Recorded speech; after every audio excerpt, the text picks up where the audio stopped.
Once again, welcome to all of you. This is Kaustubh Umar, and we are in 10-minute talk series by me. And this is the talk number 13, and today's topic is Ancient Indian Temples Wonder of Architecture. जी हाँ दोस्तों, आपने देश के बहुत सारे प्राचीन मंदिरों में भ्रमण किया होगा और मैं आपसे कुछ बिंदुओं के आधार पर रेटिंग करने को कहूँ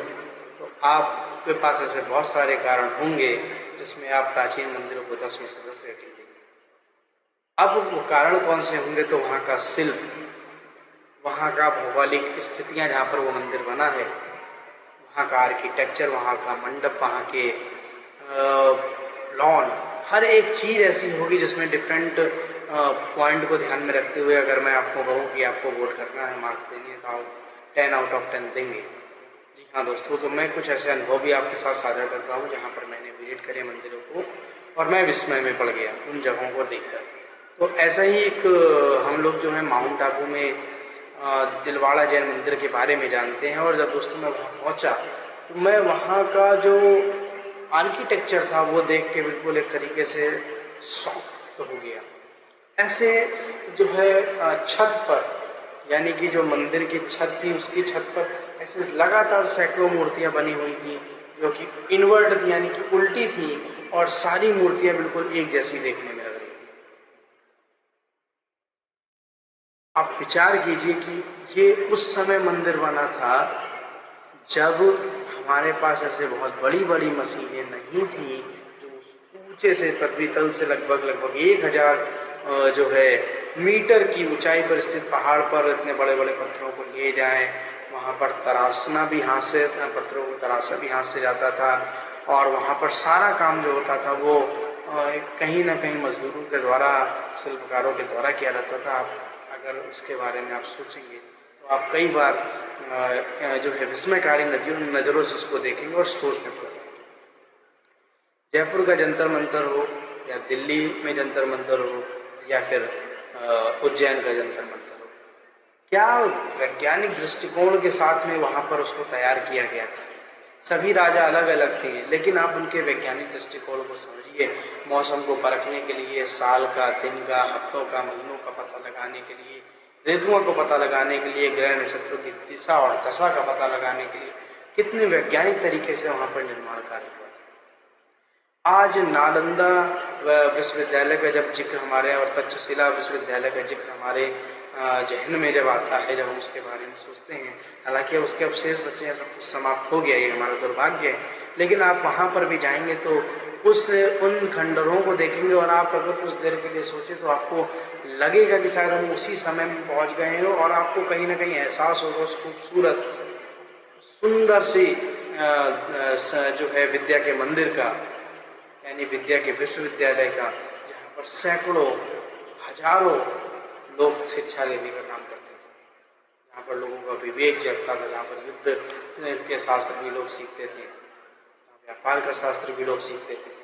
हर तरह की शिक्षाएं उनको मिलती थी। तो विद्या का उस मंदिरों को आप शायद अब से जाके देखेंगे तो आप सोचेंगे कितना खूबसूरत, कितना कमाल का बना हुआ। इसके अलावा जब हम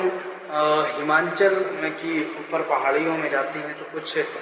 मंदिर वहाँ पर बने हुए हैं जो आपको देखेंगे और वो बहुत पुरानी मंदिर हैं, तो आपको सोच के लगेगा कि वहाँ पर इतनी ऊंचाई, जो कि लगभग अब आप 3000 मीटर की ऊंचाई पहुँच जाते हैं, उस 3000 मीटर की ऊंचाई पर उन पत्थरों से पहाड़ बने हुए हैं जो वहाँ पर आसपास भी नहीं मिलते हैं।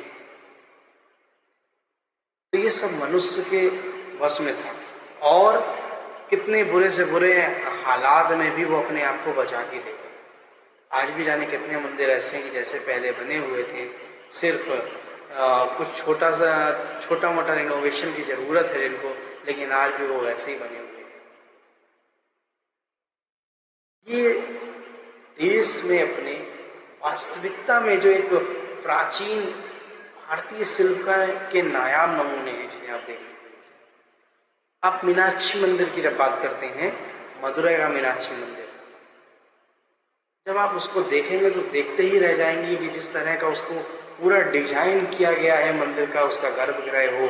या उसके अलग अलग द्वार हों, उनका एक सीध में रहना हो, जब आप देखेंगे हैरान हो जाएंगे। उड़ीसा का कोणार्क सूर्य मंदिर हो, वो कितना उस समय पर जब कोई मशीनरी नहीं उपलब्ध थी, तब उस मंदिर का निर्माण करा गया कि सूर्य की एक सीधी रेखा के जरिए बिल्कुल अंदर वाले हिस्से पर भी प्रकाश पहुंचे। जहाँ पर रामेश्वरम मंदिर में अगर आप पहुंच जाते हैं तो उस रामेश्वरम मंदिर में जिससे हम कहते हैं पूरी दुनिया का सबसे बड़ा लंबा कॉरिडोर है, और उस कॉरिडोर को अगर आप खड़े होकर निहारे या देखें तो आप पाएंगे बिल्कुल वो आप ऐसा लग रहा है जैसे किलोमीटर में बिल्कुल एक जैसा ही सब कुछ चला जा रहा है। और मैं बार बार आपके जो है बात दिमाग और दिल में बैठाना चाहता हूँ, ये उस समय की बात है जब बहुत बड़ी मशीनरी हमारे पास उपलब्ध नहीं थी। यानी कि आज की तुलना में मनुष्य उस समय कितना मजबूत रहा होगा और कितनी मजबूत इच्छा शक्ति के साथ उसने काम किया होगा। ये ऐसी चीजें हैं जिनके बारे में हमें अध्ययन करने की जरूरत है, क्योंकि कोई भी जगह पर जो ये मंदिर मौजूद हैं वहाँ पर भौगोलिक स्थितियाँ बदली हैं, वहाँ पर जलवायु बदली है, वहाँ पर प्रकृति बदली है, लेकिन आज भी वो पुराने, अगर हम जब जिक्र करते हैं उन मंदिरों का, तो आज भी वो मंदिर वैसे के वैसे ही हैं जैसे पहले थे। जबकि पिछले 100-200 साल में भी जो कंस्ट्रक्शन हुआ है, आज जब उसके बारे में जिक्र होता है तो वहाँ पर दीवारें पीली पड़ने लगी हैं। वहाँ पर आने वाले जलवायु में परिवर्तन के कारण बदलाव आ रहे हैं। तो ये तो मैंने कुछ चंद मंदिरों के नाम बताए जहाँ पर कहीं ना कहीं एक तरीके से मैं प्रत्यक्ष या अप्रत्यक्ष रूप से गया, तो मैंने वहाँ पर देखा, जो मैंने अनुभव आपके साथ साझा किया। हालांकि आप मुझसे ज़्यादा ऐसी जगहों पर गए होंगे और वहाँ से बहुत सारी भारतीय शिल्प, भारतीय कलाकृतियों को आपने देखा होगा जो शायद दुनिया में कहीं नहीं देखने को मिलेंगी। लेकिन हमेशा मेरा एक मानना रहा है कि हम सबको इन सब के बारे में वैज्ञानिक नजरिए से उनके बारे में जानना समझना बहुत जरूरी है, क्योंकि ये गवाही देते हैं कि कितने भी हालात बदले हों, कितना भी जलवायु परिवर्तन आया हो, कितने भी प्रकृति में बदलाव आए हो, कितनी भी भौगोलिक उथल पुथल हुई हो, लेकिन उसके बावजूद ही अपने आप को जीवित रख पाए, आज भी बहुत बेहतर स्थिति में हैं। तो क्यों है वो, उसके पीछे का आधार क्या था, किस तरह से उस समय पर काम किया गया होगा उसको तैयार करने में बिना मशीनरी के। तो फिर हमको भी ऐसे विषयों पर ध्यान देना है कि ऐसी मशीनरी से बनाई हुई चीज़ें जो कि जिनकी उम्र 100 साल या 150 साल निर्धारित की जाती है और समय के पूर्व ही वो पूरी तरीके से डैमेज हो जाती, खराब हो जाती हैं, जबकि आज हमारे पास हम कहते हैं उच्च कोटि की सीमेंट मोरंग से लेके उसमें लगने वाले लोहा पीतल तांबा जो भी लग रहा है वो सारा ऐसा है जो बड़ा हम डिफाइन करके और बड़ा जो है उसमें उसको बहुत मजबूती प्रदान, ड्यूरेबिलिटी, सस्टेनेबिलिटी, ये सारी चीज़ें करने के बावजूद बना रहे, तब भी वो नहीं लंबे समय तक टिक पा रही है। ये बातें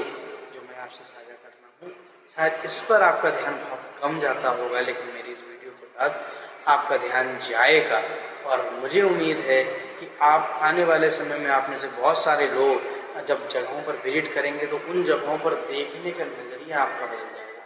उस प्राचीन शिल्प को आप महसूस कर पाएंगे, उस भारतीय मंदिरों का एक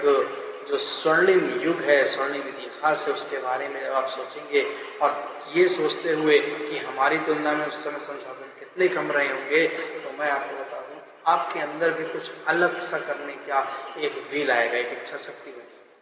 जरूरी नहीं है हर काम आप कर सके, लेकिन आप लोगों के साथ जुड़ेंगे, आपका नेटवर्क बढ़ेगा, आप अपनी बातें साझा करेंगे, आने वाले समय में विश्वास है लोग उस पर काम करना भी शुरू करेंगे और ये हमारी नीड है। प्रकृति में